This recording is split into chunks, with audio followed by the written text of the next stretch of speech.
Each time I go skydiving, I've like learned so much with it. And one of the things is when you're going up in the plane, like your nerves are up here, you know, you're getting to a higher altitude, you're about to jump out of this perfectly good plane into the air and free fall, which makes no common sense to our survival mode. You get up, now you 15,000 feet up into the air, you're strapped to your tandem buddy there, and they're edging you across the street. They roll up the side of the doors and they throw your legs over and they say like, okay, on the count of 3, we're jumping out. And just for anybody listening, they don't actually do it on the count of 3, they do it on the count of 2, because they catch you by surprise so that you can't be prepared and like maybe grab on the sides or something.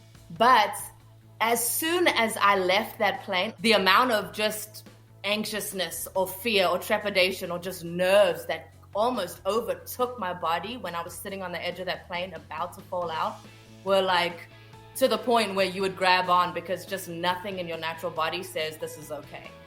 But as soon as I left that plane, and this has happened all 3 times, and I've actually interviewed other people doing it and they've said the same, that as soon as they left the plane, immediately they weren't afraid anymore.